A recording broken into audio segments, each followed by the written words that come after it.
President will address the nation at 10:15. Well, that was short. The President of the United States will address the nation in about 15 minutes from now. That would be 10 o'clock Eastern time tonight. Live picture in Baghdad. We heard some thunderous explosions earlier that would indicate the possibility that Tomahawk missiles, a cruise missile, or perhaps an additional one, have hit the city, but we do not know that for a fact. David Martin has reported President Bush met with some of his principal military advisors earlier in the evening.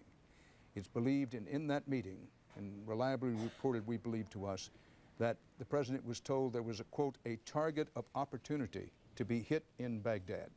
David described it as possibly a place where some high-ranking members were. That's speculative. Nobody knows, but a target of opportunity. Now, given the fact, General Buck Kernan, retired U.S. Army, that we believe Tomahawk missiles have been used, that would indicate that it is a fixed target, not a moving target. That's correct, Dan. In all probability, this was one of many locations that had probably been identified, command and control facilities, bunker, palaces, where they might have determined that the Iraqi chain of command may be. Those would have been pre-programmed in to the missiles and then on order launched. Now, this is what the Tomahawk missile looks like when it's launched from submarines. These submarines would be in the Red Sea, General, that fired these missiles, we believe? Could be in the Red Sea, could be in the Gulf, could have been from air platforms also, but in all probability, as David said, they probably are from the sea, either the Red Sea or the Persian Gulf. Now, let me correct something. The President of the United States is now scheduled to speak at about 10:15 Eastern Time. This is an adjustment of what we said earlier, that the President is to speak at 10:15 Eastern Time. That would be not quite a half hour from now, to about 26, 27 minutes from now. The President will speak and may shed more light on what has happened. What we do know is that sirens sounded over Baghdad, anti-aircraft fires started. There are some reports of hearing aircraft, but keep in mind that sometimes people confuse the sound of aircraft with the sound of missiles. You say, well, how could they do that? Well, trust me, it's rather easy to do. We do not know what, if anything, has been hit. We do not know with what it has been hit, if it has indeed been hit. The belief is a fixed target, what's called a target of opportunity by David Martin, believed to have been perhaps a meeting of some kind. President Bush was told earlier this evening that there was a target of opportunity. He gave the go-ahead to strike it, and we believe that that's what's been in progress these last few minutes. Now, right now you can see it's breaking dawn in Baghdad, that in the night just before dawn, in fact in that gray area between night and sunrise, in the morning twilight, there was apparently a calling card left in Baghdad. Something went boom in the night, just before sunrise. Now, David Martin reports that so far as can be determined, this is not, and I repeat, not the beginning of the main aerial campaign to be followed, the U.S. military hopes, by a land invasion. I want to emphasize that the best of our information indicates that is not the case. Let's go back to David Martin at the Pentagon as we continue to look at a live picture from Baghdad. David, let's go over as we await the President's appearance at 10:15 Eastern Time, 9:15 in the Central Time Zone, that exactly what we know about what has happened and why it has happened. David? Well, let's back up to late afternoon when I believe this whole sequence of events began. At around 4:30 this afternoon, the President convened a meeting in the Oval Office of his most senior national security advisors, Secretary of Defense, Secretary of State, the Director of the CIA, the Chairman of the Joint Chiefs of Staff. At that meeting, apparently, they discussed some intelligence that presumably the CIA had come up with, which made them think they had a good fix on the location of some members of the Iraqi leadership. And in that course of that meeting, apparently, the President gave the order to launch a strike at whatever this building or bunker where these people were believed to be meeting was. That strike was almost certainly carried out by cruise missiles fired from either ships or submarines in the Red Sea or the Persian Gulf. The cruise missile, this current model of the cruise missile is a satellite-guided weapon. It works off taking updates from global positioning satellites, and I'm sure this target was on the target list to begin with anyway, since they have all of the underground bunkers that they've identified, all of the intelligence and defense buildings identified and already programmed into the computers of the guidance systems of these cruise missiles. And within a very brief period of time, they launched this strike. It was hard to count the number of explosions that you could hear on the television screen. I would think it was somewhere between 5 and 10, but that's just a guess. And then that's it. No more. This was a one-time shot trying to get a target that had popped up and that they hoped to get. Now it's going to be some time, obviously, before we know, one, whether that intelligence was correct, and two, whether the missiles hit the target and got who they were after. But obviously, the coincidence of this happening, an hour and a half after the expiration of the deadline that President Bush had set for Saddam Hussein to go into exile, will not be missed on anyone. This is, as you said, a pretty good calling card that the president means it, that Saddam and his regime must go. But I hasten to add that were this the real thing, were this the start of the war, these explosions would be continuing now because they are going to launch literally hundreds of cruise missiles in the first 24 hours of the air war. When it begins, we think, in perhaps another 24 to 48 hours. And of course, we don't know what this will do to the schedule of the war. This may prompt Saddam to take some sort of preemptive action. This may convince Saddam that he cannot survive an American onslaught. We don't know what effect it's going to have, but it certainly eliminates any doubt, if there ever was any left, that George Bush is serious about getting rid of Saddam Hussein and his circle of power. David, here's what we're going to do right now. We're going to back up some videotape, and as you point out, that the indication is this was a, quote, target of opportunity. President Bush authorized it to be hit, that this is not, insofar as anybody can determine, and about this we are reasonably sure. We always like to tell you, what we know, what we don't know, what we think we know. This is under the heading of what we think we know, is this is not the start of the main aerial bombardment campaign that will be a prelude to the main force invasion. That will come hours, perhaps days behind this tonight. As David Martin describes it, this is designed for a specific target, or perhaps targets in Baghdad. Right now we want to play the tape. Here's what happened. We were on the air live with it about 20 some odd minutes ago. Listen and watch. This was recorded in Baghdad. We were on the air live with it, and you can hear and see what we heard and saw at that time.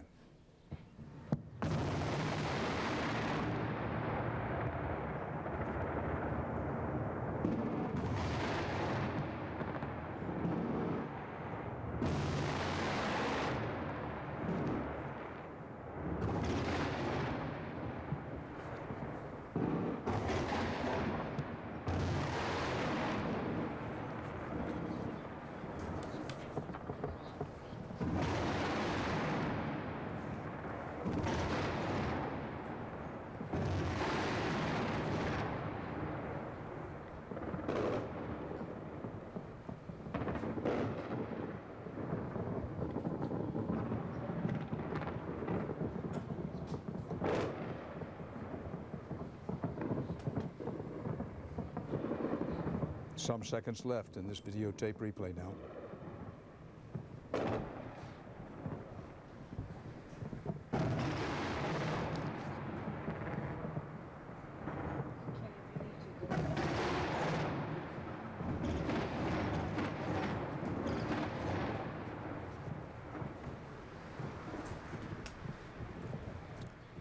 And that was pretty much it. The Good Morning Baghdad sent by President Bush. That lasted on the order of what, maybe a minute and a half, possibly as much as 2 minutes. Now, Andy Clark, one of our CBS News reporters and producers, has called in from Italy and saying that the U.S. Armed Forces radio said that this is, quote, a target of opportunity, and that the target of opportunity was, as David Martin reported a short while ago, what was believed to be a meeting of the Iraqi leadership. It may be some time, maybe a long time, who knows, before anyone can say, first of all, whether what are believed to be these Tomahawk missiles actually hit their targets, a fixed target where, for some reason, the United States thought there was a meeting of the Iraqi leadership, and if they hit the targets, what damage was done. I want to point out that White House spokesman Ari Fleischer, when he announced that President Bush would be speaking to the American people in now about 19 minutes from now at 10:15 Eastern Time, Ari Fleischer said that the opening phases of the disarmament of Iraq are underway. I underscore the phrase opening phases because there's a widespread belief, David Martin, our Pentagon correspondent, underscores this, that this is not the opening of main aerial bombardment campaign, which will be a prelude to a major ground force invasion. That still is apparently sometime off.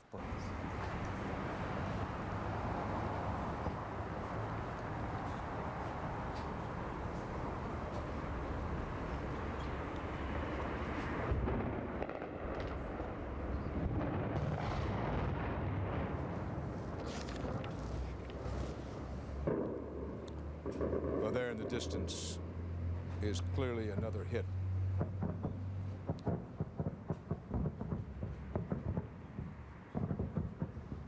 I don't know in what direction the camera is pointed at the moment. This is the third distinct wave of bombings that has hit Baghdad thus far. General Ralston? Sorry. We're just holding on here to see in the distance there. You saw that flash of light? That would indicate probably somewhere near the outskirts of Baghdad. No way of knowing what's being hit at this moment. But keep in mind, anti-aircraft fire, but I think mixed in with another thump or two. Keep in mind that some of the elite Republican Guard forces are...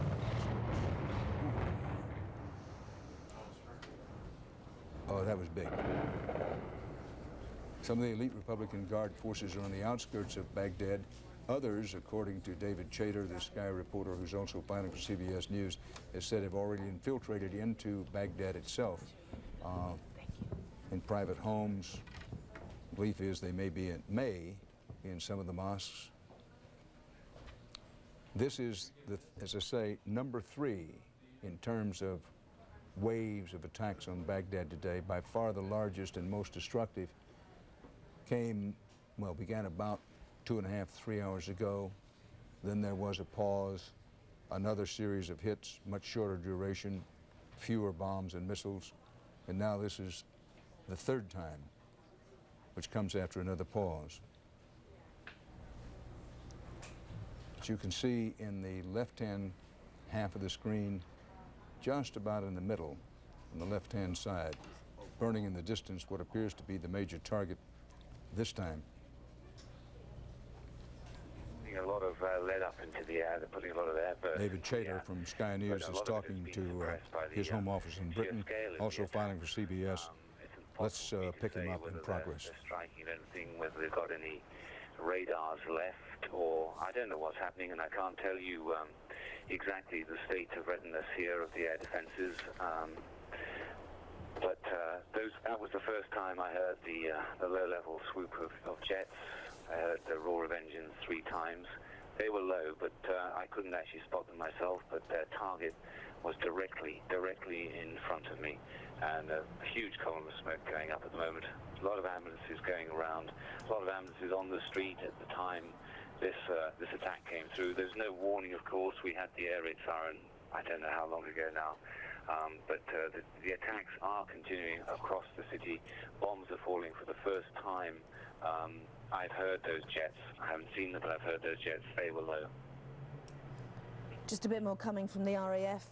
They've also said that every effort is being made to avoid civilian casualties and also damage to civilian infrastructure. And all the weapons they've been using are precision guided.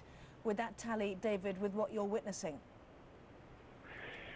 I couldn't possibly say. I mean, it's very hard for me to say what targets they're going for, and I'm not going to say what targets they're going for.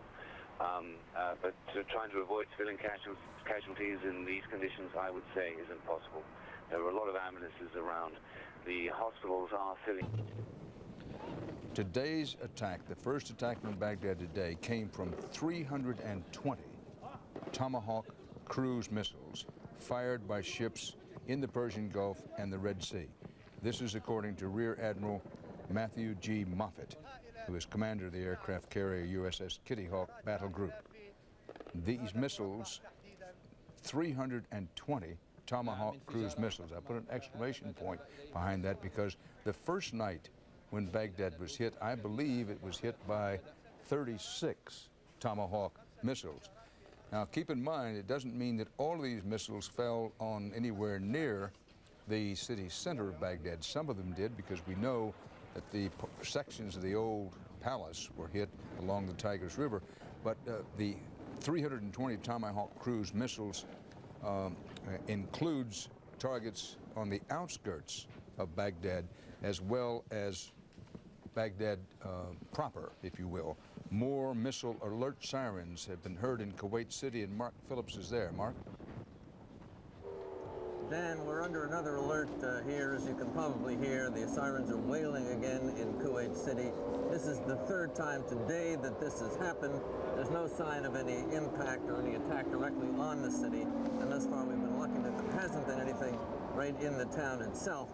Earlier today, in some of the earlier raids here, there was one missile that was intercepted by Kuwaiti Patriot missiles and destroyed in the northern desert of Kuwait. But Kuwait City, for the third time today and now the 10th time in 2 days, is under an air raid alert. Dan? Mark Phillips in Kuwait City. Mark, as I understand it, you haven't heard a thud of any missile. It's just, well, I won't say just, it's another alert, and the reason everybody goes to the gas mask is because there's always a danger one of these missiles gets through and turns loose some chemical or biological agent. But I'm just double checking. You haven't heard any thumps that would indicate to you of any kind of missile hit? There hasn't been any impact sound, any thump, any explosion here. In fact, over the past 2 or 3 days of these attacks, we've only heard, well, 2 days, we've only heard one explosion on the far outskirts of town. And we put on these masks and other gear when we have to because of the threat that those warheads that the missiles are carrying might in fact be chemical or biological. Thus Understood. far, all of the ordnance that's come in has been conventional. Understood, Mark. Mark Phillips reporting live from Kuwait City, where there's been another alert, and that alert might be taken a little more seriously after what happened earlier in Kuwait City, that another Iraqi missile of some description, nobody knows quite what these missiles are specifically coming from the Iraqis, but another missile of some kind is reported to have been knocked out by the U.S. Patriot missile defense system. Whether it was hit by a more standard generation of Patriot missiles or the new and supposedly vastly improved Patriot PAC-3 missile is unknown. I want to emphasize that Saddam Hussein is believed to have had some missiles that he said he didn't have, missiles capable of carrying biological and chemical agents. The most recent speculation has been that maybe some or all of these missiles he's throwing at Kuwait have been bought from the Chinese or some intermediary, Chinese silkworm missiles, but you have to put all that under the heading of speculation. Now, what's believed to be all clear sirens have sounded in Baghdad after 3 series of airstrikes today. We'll show you the live picture of Baghdad and let you listen for a second. I think the all clear sirens have sounded. Now, that doesn't mean that there aren't going to be and can't be more attacks on Baghdad as the night goes along. It's just past 11 o'clock, not even midnight yet in Baghdad. There's a lot of nighttime to come in that city. but what are generally considered to be all clear sounds, at least for the moment, sounded in Baghdad a short while ago. Arizona Senator John McCain, United States Senator, joins us from Capitol Hill. Senator McCain, thanks for being with us again. What can you tell us about what you've learned about the progress of the war? Well, we've learned, Dan, that it's going exceedingly well. In some respects, exceeded our best expectations, emphasizing, of course, that we have a long, long way to go. But the fact that we've been able to secure the southern oil supplies, both preventing dumping oil into the ocean and also minimizing the fires as we gain control of the oil fields in southern Iraq, and the largely unimpeded progress of our movement toward Basra and north, I think have all been very optimistic scenarios. Again, we've got a long way to go. We don't know what the Republican Guard is going to do. We don't know the impact of this latest shock and awe, if that's what we are now calling it.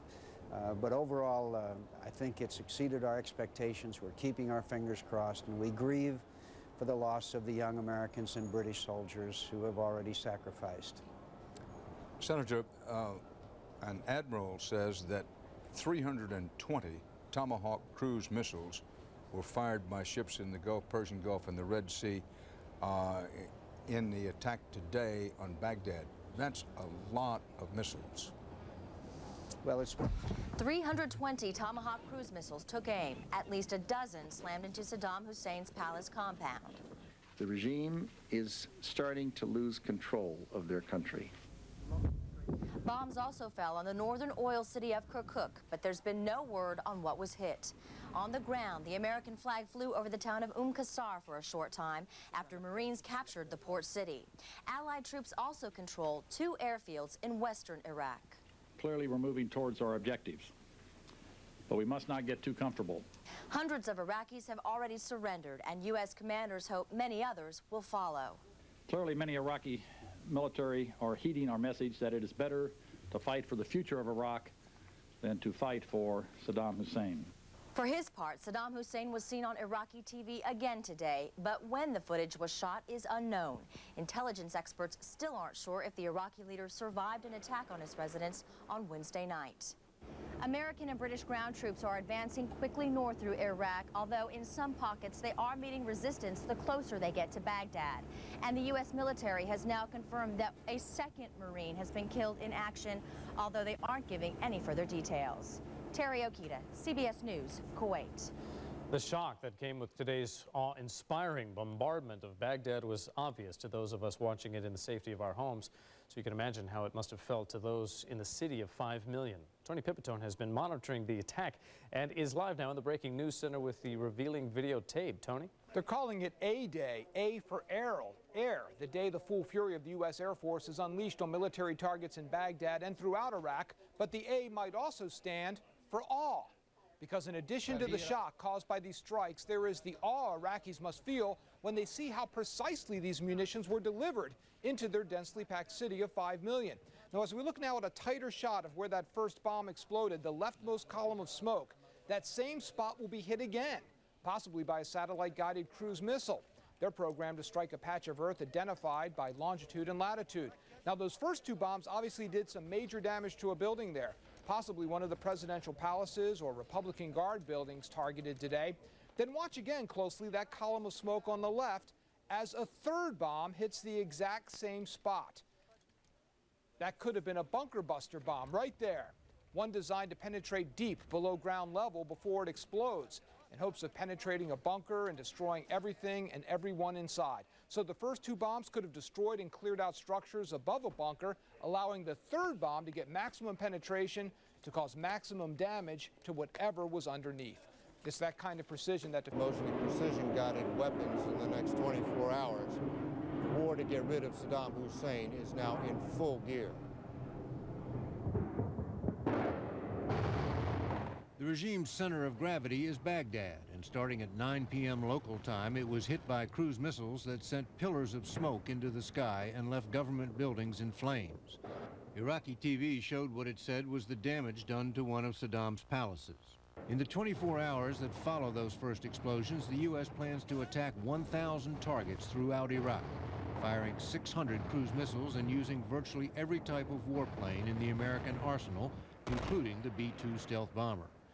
But more important than the numbers is the effect it's having on the regime. The regime is starting to lose control of their country. Iraqi television continues to show undated pictures of Saddam in charge, but intelligence officials say they have seen no real evidence he's still running things. A voice analysis of this tape of Saddam giving a defiant speech after the U.S. had bombed his compound concluded it was really him and not a double. But like other tapes, there's no way of telling whether it was made before or after the bombing. Intelligence officials remain convinced he and his sons were in a compound in southeastern Baghdad when F-117 stealth fighters dropped 4 2,000-pound bunker buster bombs on it, the first time a new weapon guided by both satellites and a laser beam had ever been used. That was followed by about 20 cruise missiles. If he was really there, it's hard to see how he could have come out in one piece. There's no question but that the strike on that leadership headquarters was successful. We have photographs of what took place. The question is, what was in there? Another question is, how much longer will the Iraqi army remain loyal to him? Hundreds of soldiers, including the commander of an entire division, have surrendered, and more have abandoned their equipment and retreated. But not before Apache helicopters knocked out 5 Iraqi tanks. Still, the chairman of the Joint Chiefs cautions against thinking the battle is won. We must not get too comfortable. We're basically on our plan and moving towards Baghdad, but there are still many unknowns out there. Perhaps the biggest unknown is what will happen when the forces now advancing on Baghdad come up against the Republican Guards. Those are the troops most likely to fight, most likely to use chemical weapons. And CBS reporter Phil Ittner, who was with the 3rd Infantry Division, says the Republican Guards are trying to stiffen the resistance put up by the regular army. We are now getting intelligence, again from U.S. sources, that they have been reinforced by elements of the Republican Guard. Now, Dan, not everything is going right. A Marine helicopter mistakenly opened fire on one of its own armored vehicles. Fortunately, there were only minor injuries. Dan. David Barton reporting live from the Pentagon. Now, a report from Baghdad, where correspondent David Chater of CBS News affiliated Sky News in London hung tough during tonight's air attacks. He gives us a sense of what it was like through the hours of intense bombardment today. Huge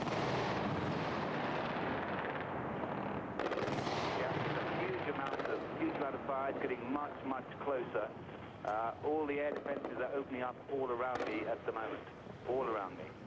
To the west, there are surface-to-air missiles arcing upwards. It's a large explosion, Huge. Wow.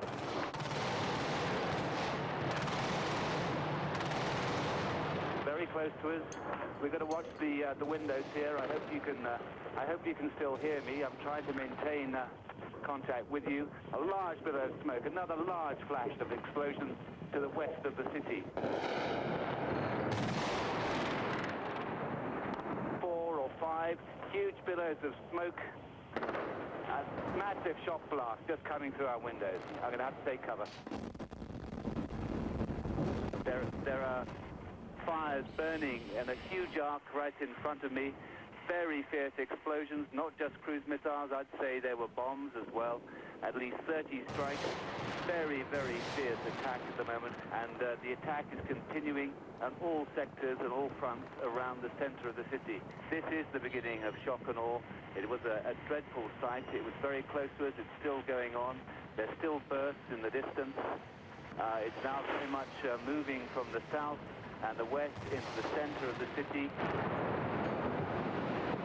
Huge amount of percussions, large explosions, a pall of smoke hanging all around the city at the moment, a lot of fires burning. An extraordinary scene at the moment. There's another fire explosion. Watch out, watch out. Oh! Okay, well, those are very large bombs. Those must be the 1,000-pounders, I would have thought. I think the citizens now of Baghdad know exactly what the Pentagon means by shock and awe. The voice of David Chater in Baghdad. With Allied ground forces 100 miles plus inside Iraq and counting, helping lead the push northward are Army troops of the 3rd Infantry Division. Some elements of the division have now crossed the Euphrates River. CBS's Jim Axelrod is with the 3rd on the move. He reports the troops are pleased but still wary. The commander of the U.S. Army's 3rd Infantry Division's 1st Brigade combat team says the first day of the ground war, in his words, couldn't have gone better.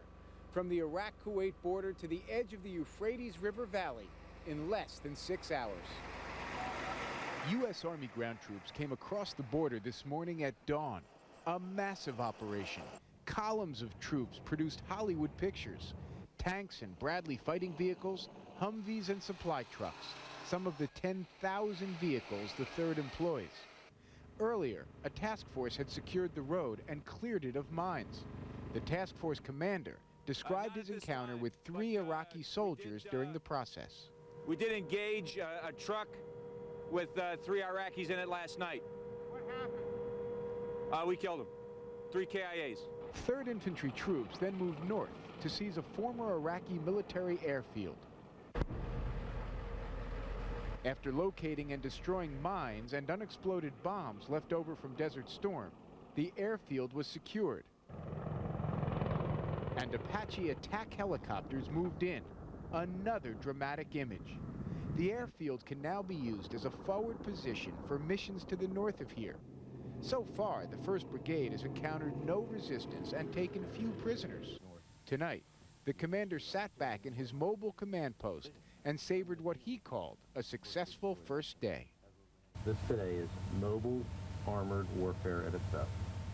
Still, no U.S. commander is planning on day 1 becoming the rule here. The South was expected to offer little resistance as Iraqi troops were pulled back closer to Baghdad. Duplicating day 1 could well become more difficult as U.S. troops push further north. Jim Axelrod, CBS News with the 3rd Infantry Division in Iraq. The United States continues to have some questions about Turkey. The U.S. government has been negotiating with the Turks for months, trying to win cooperation in the showdown with Saddam. Tonight, with the war already on and pretty far along, there is finally a deal of sorts. Turkey has authorized letting U.S. warplanes, including carrier-based attack jets from the Mediterranean, cross Turkish airspace to reach Iraq. In the capital of Yemen, anti-war protests turned deadly today, 3 killed as 30,000 demonstrators tried to storm the U.S. embassy. In Egypt, police used water cannon and tear gas to control anti-war protests in Cairo. In this country, protests, including this one in San Francisco, were mostly peaceful. Many Iraqis had a different reaction as U.S. forces pushed across the border from Kuwait into 2 towns with symbolic and strategic importance. CBS's Mark Phillips in Kuwait City has that story. Mark? These are U.S. Marines being greeted, if not with garlands, then at least with handshakes, by residents of the town of Safwan in the deep southeast corner of Iraq. This area, populated by Shiites, has no great love for Saddam Hussein and the rulers of Baghdad, who come from the rival Sunni sect of Islam and who brutally put down a rebellion here after the First Gulf War. This war is being characterized as a war of liberation, not conquest, and images of Iraqis helping American soldiers destroy images of Saddam will help. But these images won't. U.S. soldiers taking down the Iraqi flag to raise Old Glory. The Iraqi flag was soon put back up.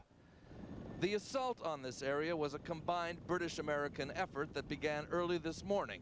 Royal Marines of 4-2 Commando waiting to be ferried into battle by U.S. Chinooks. And if there was any question whether some units of the Iraqi military would fight, it was answered on this first night. Their fire was returned with interest. By the end of this long day, they had taken the crucial port facilities along the Shatt al-Arab waterway, the gateway through which humanitarian aid will have to be poured in. And after the devastation wrought on Iraq tonight, that humanitarian issue becomes even more important as the U.S. tries to convince the world this war is also being fought in the interests of the Iraqi people. Dan? Mark Phillips reporting live from Kuwait City. In a notable success today, U.S. forces captured many key facilities in Iraq's southern oil fields. preventing sabotage by Iraqi troops. It was first reported a handful of wells had been torched. The Iraqis tonight denied that and said what was being torched were oil-filled ditches designed for defense. CBS's Lee Cowan reports that success of protecting the oil fields is thanks in large part to Special Operations Commandos working under cover of darkness. They are the most dangerous of the dangerous missions, Special Ops. So secret, pictures like these are almost unheard of. For security reasons, all we're allowed to report tonight is that this team was preparing to storm key oil fields inside Iraq to prevent the hellfire that had become Saddam's signature. Failure here isn't an option. The welfare of the invading troops soon to follow depends on how this team shapes the battlefield. It's exciting enough on its own, but it's nice to know that we're helping kick the whole thing off. At the mission briefing, their commanding officer put it bluntly. And it'll be difficult out there. There's a lot of stuff in the air, and there's a lot of things going on. So you've got to be heads up. On board the lead chopper, equipment is checked and double-checked. Then it's time to wait, to focus, and to pray. When Special Operations Forces talk about operating under the cloak of darkness, they mean pitch dark. This is a refueling stop less than 2 miles from the Iraqi border. Helicopters land here, refuel, and take off again for the border, all without a single light in sight. Except for grains of sand turned into sparks by the chopper's whirling rotor. We can't show you the end of this mission. We can tell you it was a success. The Pentagon confirmed Iraq's southern oil fields are under U.S. control. Only a handful were lost to sabotage, and the troops we went with all made it home. Lee Cowan, CBS News, somewhere near the Iraq-Kuwait border. And up next here on the CBS Evening News, the first U.S. war casualties. Insight into that deadly chopper accident in the desert.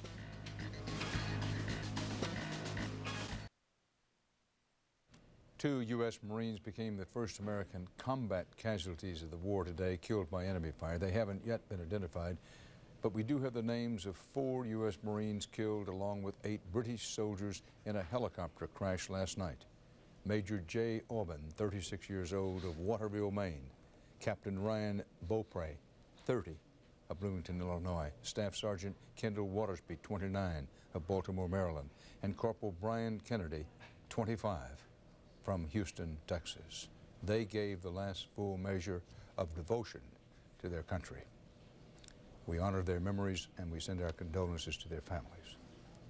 CBS's Byron Pitts is stationed with U.S. Marines flying many of these dangerous chopper missions into Iraq. He has the heartbreaking details of what led up to these deaths in the desert.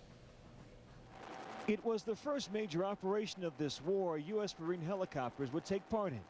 British commandos were already loaded aboard those CH-46 helicopters before many of their Cobra and Huey escorts had even left the ground.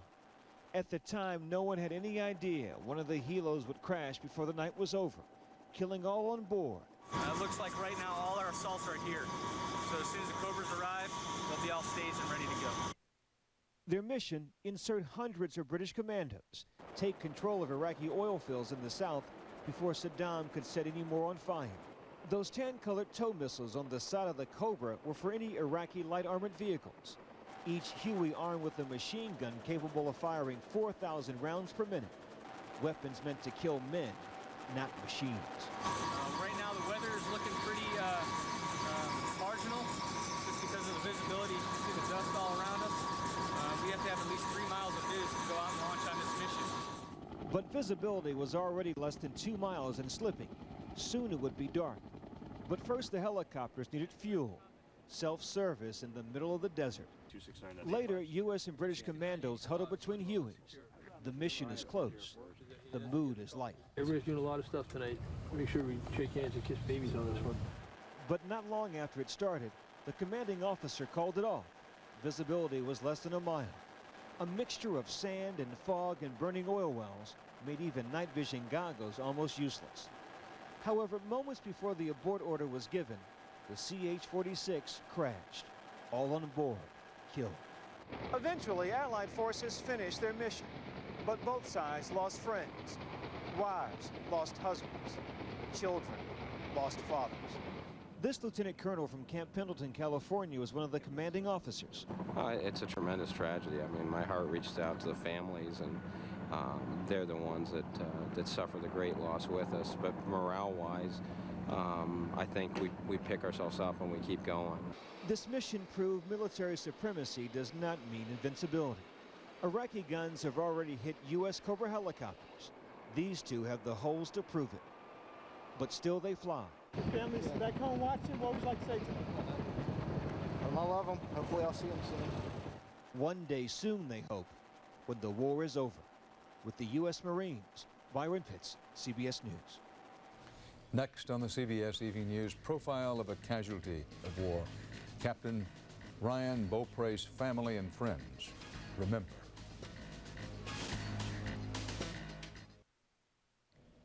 As we've reported, 4 U.S. Marines last night became the first American casualties of this war. CBS's Vince Gonzalez examines the life of one of them through the memories of friends and family. Ryan Beaupre's family last talked to him 2 days before he shipped out in February. He was just a pilot that was doing his job. He's a wonderful man. Beaupre and 3 other Marines died when their CH-46 helicopter crashed in Kuwait in an accident, not an attack. It doesn't make me angry. I mean, we need to disarm Saddam and get rid of those weapons of mass destruction, and they're over there doing their job, and this is just, as bad as it is, something that happens. But the father of Staff Sergeant Kendall Damon Watersby is angry. President Bush, you took my only son away from me. In Oceanside, California, near Camp Pendleton, where Beaupre and the other Marines were based, word of the deaths was the news everyone had been dreading. It just shocked the hell out of me that we are really in war now. Once you have people that are in the Marine Corps, that they're all family, and you feel for all the other mothers. Melissa McPherson knows her husband could be killed. Maybe you didn't join the Marine Corps to serve fries. That doesn't make it any easier on the people of this military town. Part of me feels that even one life lost is too many. The other part of me knows the reality of war and sacrifice. Marine Corps officials say they have grief counselors standing by as they don't expect these to be the last casualties of this war. Vince Gonzalez, CBS News, Camp Pendleton, California. We'll have more CBS News in a moment, so stay here with us. Confidence about the outcome of the war helped send stocks soaring today. The Dow gained 235 points. The war is having the opposite effect on airlines. American, United, and Northwest are cutting flights. Northwest is also cutting nearly 5,000 jobs. Here's an update on this third night of the war. As the air campaign began, hundreds of U.S. cruise missiles and smart bombs struck government buildings in Baghdad and other targets around Iraq. U.S. Marines captured an important seaport and another town in southern Iraq. 2 Marines were killed in that fighting, the first U.S. combat deaths of the war. U.S. Army ground forces punched 100 miles plus into southern Iraq. They're a third of the way to Baghdad. They crossed the Euphrates River. That's part of our world. As CBS Sports brings you college basketball this evening, CBS News will bring you updates on the war throughout the evening. If developments warrant, we will return to continuous war coverage. For now, Dan Rather reporting. See you as we go.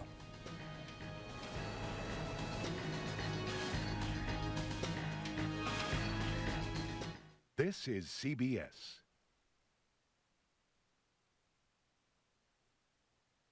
On a specific target. This was not the start of what some in the military call the big show, which is to say an overwhelming, awesome aerial campaign opening up, best guess, sometime in the next 24 to 48 hours, certainly by the end of Saturday night, are the most widespread predictions for that. But this was not the start of the big aerial campaign, which will be launched with some at least limited ground operations immediately, and to be followed on, if the plan holds, fairly quickly by a big ground invasion. That's not what this was about. Specific target, a so-called, quote, target of opportunity, where the U.S. intelligence led the military to believe that some high-ranking members of the Iraqi leadership were hanging out, perhaps had spent the night. So in come the cruise missiles, in come the F-17 stealth bombers dropping their bunker busters, which can go pretty deep and cause a lot of trouble with a capital T. It was all over in about 3 minutes or so. They were big explosions, some anti-aircraft fire, and then it was all quiet. And as you see Baghdad now, we put up the live picture, the light is increasing as the morning goes along in Baghdad, but there's been nothing in the way of big racket, big noise, certainly no big explosions for, well, coming up soon, about 2 hours. So that is the situation. Now, Dateline Kuwait City, U.S. and British forces have not yet received orders to launch a ground attack on Iraq, but are ready to go. This is according to a British military spokesman that he said on Thursday, that would be British time and also Baghdad time. It's already Thursday in Baghdad and also already Thursday in Britain. U.S. military spokesman Major David Anderson is quoted as saying that he could neither confirm any ground activity at the moment nor deny any. They're tight-lipped. Now, we're going to go to Tom Fenton in Qatar, or as some prefer to call it, Qatar. Both are correct, where the U.S. Central Command is located. Tom, what are you hearing? What do you know? What's important that we don't know? Well, the most important thing right now is that General Tommy Franks, who is running this war, or will be running this war, is back here in Qatar this morning. He has been making a tour of his troops and a tour of the neighboring countries for the past few days. He was in Saudi Arabia yesterday, that was still today, your time, and he's now back here where he'll be running the war through the Joint Operations Center. Now, one of the things that I've been told here is that whatever the plan is for the war, you can be sure that the plan will change, that the very few plans survive the first contact with the enemy, as they say, and clearly I don't think the kickoff was intended to be this target of opportunity. Another thing that I've been told is that the conduct of this war and the plan for this war will not be what you expect. That's as far as people will go when they talk about it, so there may be some surprises in store for us. Another thing of interest, you may remember we talked about the Commando solo flights yesterday. This is an C-130 with a 10,000 watt. There's some planes going overhead right now. Military aircraft right now. There's a large air base just near here. I think if I stop, you can hear them.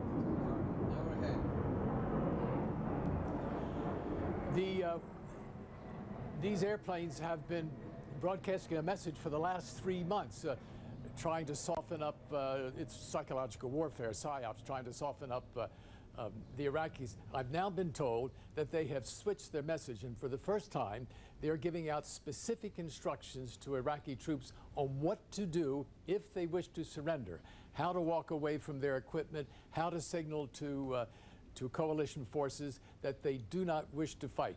And this is something that the United States has waited to do until the invasion is actually imminent, so as not to tip off the plans, and so as not to give Iraqi minders, because they're minders with most of the troops, means of countering any attempt by the troops to surrender. So there's one other thing too. Apparently they have taken over these Commando solo flights. They have taken over regular Iraqi broadcasting frequencies. All of this is more evidence that the ground attack must be imminent. Dan? Tom Fenton reporting from Qatar and the Persian Gulf. Now we want to play you selected portions of what President Bush had to say to the nation tonight. Keep in mind, before the president spoke, White House spokesman Ari Fleischer underscored something that the leadership of the United States feels very important for people to understand, and that is, quote, Americans ought to be prepared for loss of life, which is to say, must be prepared for loss of life, loss of the lives of our own fighting men and women, as well as those of the British and Australians who are gathering us, and the loss of life inside Iraq. Does it need to be said? War is cruel by definition, and there's no such thing as a no-risk war and a no-loss war. Now, while it begins on a note quite different from what happened in 1991, no question the war is underway. How soon the big aerial campaign followed by the big ground invasion comes, no one can say, but it is widely expected in the next 24 to 48 hours. Now, here is part of what President Bush had to say less than an hour ago. I know that the families of our military are praying that all those who serve will return safely and soon. Millions of Americans are praying with you for the safety of your loved ones and for the protection of the innocent. For your sacrifice, you have the gratitude and respect of the American people. And you can know that our forces will be coming home as soon as their work is done. The President also emphasized that while a lot of people believe this war can be short and will be short and are hoping and praying that it will be, the President cautioned that that could turn out not to be the case, that the war may be longer than is widely expected and predicted at this moment. We go back to the White House now and to CBS News White House correspondent Bill Plant. Bill? Dan, one of the aspects of this campaign, which has been more carefully coordinated here at the White House even than at the Pentagon, is communications. Now, we hear tonight that Iraqi radio is saying that the U.S. knocked out one of their transmitters, and that's to be expected. But there's just as much concentration, Dan, on the communication strategy here at home. And you saw it tonight in the president's speech, because this White House is determined as best they can to control the message. Here's how it started in the speech tonight. Mr. Bush noted that Saddam Hussein puts troops, he said, in civilian areas. That is part of the message that Saddam is an evil man. And he says, we are trying to spare innocent civilians. He goes on to say, we have no ambition in Iraq, and for that you should read oil, because of course much of the world is convinced that the U.S. is attacking Iraq because it wants its oil. The message here is, we're not going to take your oil, you'll remain in control of that. And in fact, Dan, the U.S. and Britain are working together to get the United Nations Security Council Oil for Food program completely in the hands of the UN Secretary General, so that the revenue from Iraq's oil goes directly into humanitarian relief. We should hear something about that tomorrow or the next day at the latest. So, despite the bitterness, the U.S. will be going back to the UN Security Council, where it is at such odds with France and Germany, to seek broad international support for the rebuilding of Iraq, the better to convince the world that the U.S. is not trying to aggrandize its own position. And that is all part of the theme that you will continue to hear out of this White House, because that's the message they want to emphasize. Dan? Bill Plant reporting live from the White House. It's dawn now in Baghdad. We've been showing you live pictures throughout the night. The day started with anti-aircraft tracer fire and explosions thundering from south of the city. This is in the crucial minutes, about 2.5 or 3 minutes. This is what you saw and heard, those of you with us live on CBS.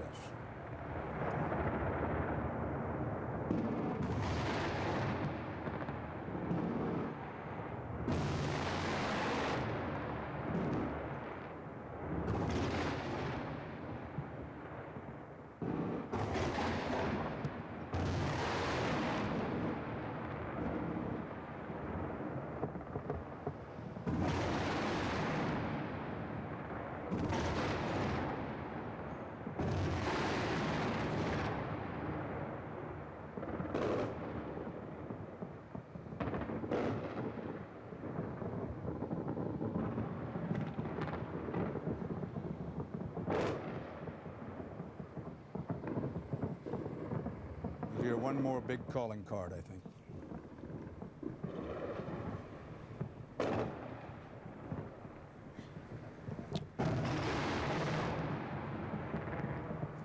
Now, the lesser sounds were anti-aircraft fire. The larger sounds, in the beginning, Tomahawk cruise missiles. David Martin reports that he believed 3 dozen Tomahawk cruise missiles, they cost about $1 million apiece, were fired, followed by the F-117 stealth bombers flying in and dropping so-called bunker busters. The idea was to hit a bunker with the Iraqi leadership in it, which intelligence indicated that's where they were. Whether Saddam Hussein was believed to be among them, we do not know. And then President Bush, speaking to the White House after the blast sounded, said he'd ordered the strikes, quote, to undermine Saddam Hussein's ability to wage war. Now, we emphasize that this was not the beginning of the overall big air campaign, which will be a precursor, a prelude to the ground invasion. The Iraqi television, we're told, has stopped broadcasting. Now, whether they did that on their own or whether it was knocked off the air by some of the abilities that the U.S. military has, flying over the country with those specially equipped airplanes? We simply do not know. The Al Jazeera TV network said that Iraqi viewers were told by U.S. voices that interrupted, if you will, Iraqi radio and perhaps television, quote, "This is the day you have been waiting for," unquote. So in addition to everything else, a psychological game being played. General Kernan, we have only a few seconds. We emphasize the next step may be the big aerial campaign followed by the ground invasion, but we just don't know. That's correct. And in all probability, it will be an integrated both air and ground campaign, vice just a singular air and then followed by a ground campaign. It'll be interesting to see what happens. This is a very centralized command and control that the Iraqi military has. If we've, in fact, we're fortunate in decapitating some of this leadership, it'll be interesting to see what happens in the hours and days to come.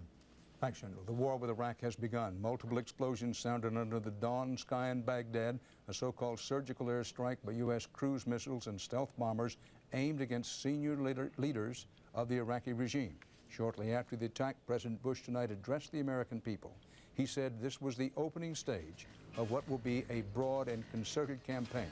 Stay with CBS News. For most of you, we will be back with an update of America at War after your late local news. I'm Dan Rather.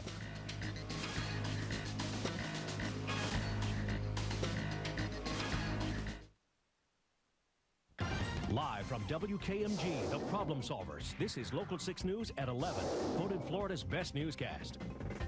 American and coalition forces are in the early stages of military operations to disarm Iraq, to free its people, and to defend the world from grave danger. To all the men and women of the United States Armed Forces now in the Middle East, the peace of a troubled world and the hopes of an oppressed people now depend on you. That trust is well placed, and we will accept no outcome but victory. The U.S. strikes at dawn. The war against Iraq has begun. Explosions lit up the early morning sky over Baghdad less than 2 hours ago as the United States launched a huge bomb into the bunker where the military believes Saddam Hussein was sleeping. No word of his fate yet as you look at live pictures of Baghdad. Good evening, I'm Lauren Perkins. And I'm Bob Fryer. The streets were deserted early morning in Baghdad as air raid sirens sounded. No U.S. military planes were visible from the video that we saw, but yellow and white tracers from anti-aircraft fire were seen. Now, we just showed you words from the president as he spoke from the Oval Office this evening. Shortly after the bombings began, we expected that from the president tonight, but it looks more and more as if this strike was an impromptu based on information that Iraqi leaders were seen in a bunker, and this attack came before perhaps the administration was exactly ready for it. Those of you expecting to hear more from the president this evening, we can tell you that the lid has been shut down at the White House. The president has turned in, and Condoleezza Rice has left the White House. Chris Lawrence has the very latest from Iraq.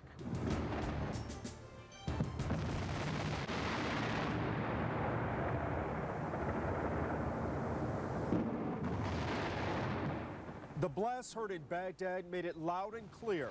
Time is up for Saddam Hussein and the rest of Iraq's leadership. At this hour, American and coalition forces are in the early stages of military operations to disarm Iraq, to free its people, and to defend the world from grave danger. On my orders, coalition forces have begun striking selected targets of military importance to undermine Saddam Hussein's ability to wage war. No airplanes were visible in the skies over Baghdad, but air raid sirens blared just before dawn. Yellow and white tracers from anti-aircraft were seen in the sky, and a number of strong explosions went off in the city. One of them created a ball of fire.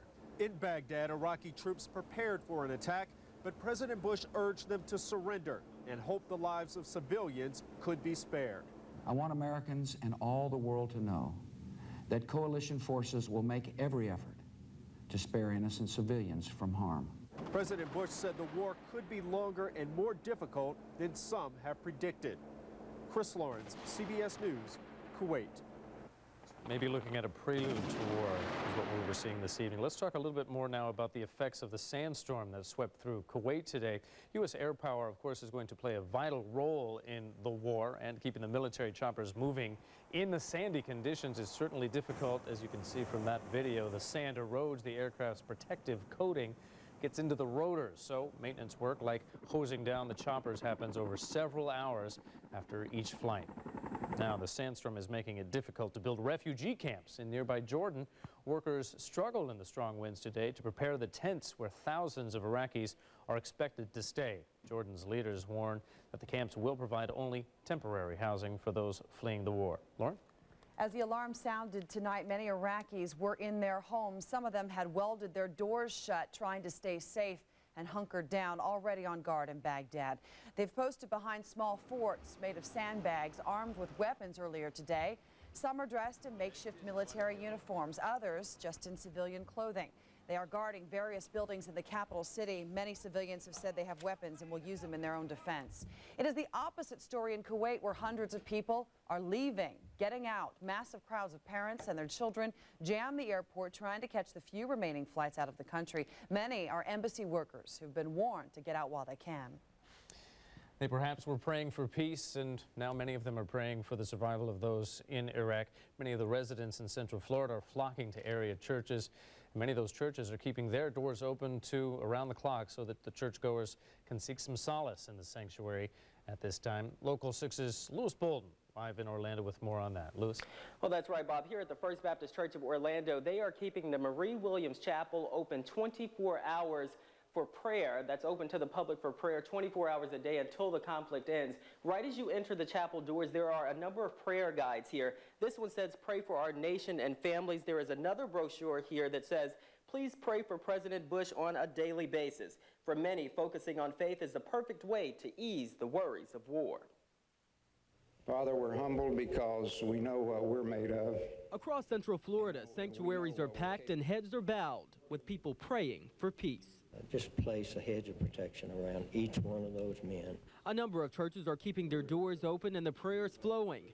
At First Baptist Church of Orlando's regular Bible study, 3 different prayers, one for the country's leaders. George Bush is not in charge of anything right now, but you are in charge of him. And a prayer for the troops on the front lines, preparing to put their lives on the line, and the families they've left behind. We've been praying that if there is a war, that it'll be short. Pictures of relatives of church members overseas are prominently displayed. I feel much better about the whole situation. Merlene Begum's son, Daniel, was deployed to Kuwait 2 months ago. Being around church members and praying eases her concerns. Being in church among Christians that uplift me make me feel very calm in spirit. For many, it's a time for solitude, a time to put aside politics and focus on faith. During these times, my church, my faith, have a lot to do with my attitude. Now, many churches are doing the same thing, keeping their doors open around the clock. For a complete list of those churches and their locations, you can log on to our website at local6.com. Reporting live in Orlando, I'm Lewis Bolden, Local 6. And of course, the nation remains on high alert for terrorism tonight. When it comes to security at the theme parks, Central Florida's top cop says the parks are doing an excellent job. Local 6 went undercover at Walt Disney World today.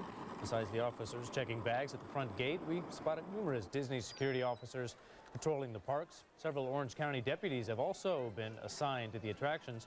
And just this afternoon, Disney's emergency crews were briefed on chemical, biological, and even nuclear weapons.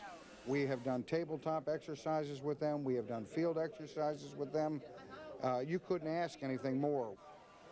Sheriff Berry admits he's afraid of terrorists bombing families and children, but he is confident the attractions are doing all they can to prevent that. Lauren?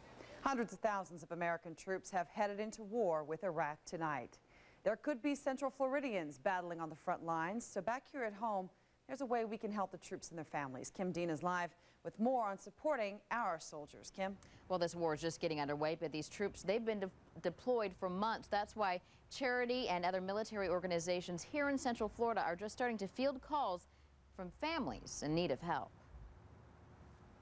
As our troops are sent to battle a war half a world away, those left behind are faced with a fight of their own. We have noticed that some calls have been coming in, so we're starting to get prepared for that. American Red Cross board member Elaine Henrich tells us many men and women have left their civilian lives and salaries, leaving some military families in desperate financial need. And that's where the Red Cross and military aid societies are stepping in to help make up the difference. They are going to be probably short at least one paycheck, or at least it'll be a diminished diminished paycheck. And again, we can help with that financial assistance. The Red Cross and other charities have been in need of some financial assistance of their own. Donations have been down over the past year and a half, and this war assistance effort could cost the Red Cross $6 million. We are having to utilize more manpower, of course, more forms, and paperwork has to be done, and all of that does carry a cost. So others like Mary Harper are trying to make life a little more comfortable for soldiers. Soap, toothbrushes, candy, magazines. She's sending these shoebox care packages to Kuwait. That makes us feel good that we're helping them out. And volunteers with the Marine Corps League of Orlando have made thousands of sand scarves. These are designed to protect a soldier's face and eyes during a sandstorm and provide a way for those here to help in a war so far from home. I talked tonight with the National Guard Family Readiness Program. They tell me they're developing their donation plans right now. They said they're going to need volunteers this summer, especially to do handiwork around the house. Reporting live in Orlando, Kim Dean, Local 6. Local Arab Americans hope they're not the targets of hate now that war has broken out, but just in case, they're preparing at the Islamic Society of Central Florida. They say they've learned a lot since 9/11. Several thousand families worship at the mosque or attend the school off Goldenrod Road. By Saturday and Friday, they'll have to pass through a new gated and guarded entryway. If anybody dares to do anything, the law enforcement assured us they're going to regret it. Nearly a dozen cameras are now watching the grounds to deter or to record any acts of violence. The effects of war with Iraq are already being felt in Daytona Beach. The college crowd here for spring break has quieted their party with military action now underway. Many students say they're distracted by the thought of war because they have loved ones serving overseas. Promoters say the spring break crowd is down 10% from last year, and some vacationers have already canceled trips here for next week because they'll be called to duty, they say, with the National Guard. Governor Jeb Bush and his new Lieutenant Governor Tony Jennings will be in Orlando tomorrow for a domestic security task force briefing. Local 6 will also be there at the National Guard Armory on South Fern Creek Avenue. Look for complete coverage starting at 5 p.m. tomorrow. Once again, the war against Iraq has begun. The U.S. dropped cruise missiles over Baghdad and into the bunker where it is believed Saddam Hussein might have been hiding out. No word yet of his fate. Understand that this was an impromptu attack based on military information that had just come down. Military planes could not be seen, at least not from the video that we received, but anti-aircraft fire was visible in the early morning sky. It is now 8 hours ahead of us there, just after 7 a.m. Right now, you're just looking at a live picture of Baghdad. We'll be right back. You know, I've heard it often said, and Jamie, I know you have as well.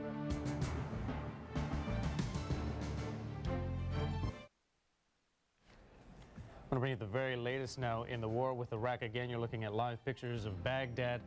President Bush says the United States has begun its military campaign to disarm Iraq and to free its people. He says the war could be, and we're quoting here, longer and more difficult than some predict. The U.S. military has struck a site near Baghdad. This is earlier video, of course, with cruise missiles and bombs dropped from stealth fighter bombers trying to target certain Iraqi leaders. There was a bunker in that area. Sources are not saying if that attack on the bunker was successful or who was in the bunker, who was targeted.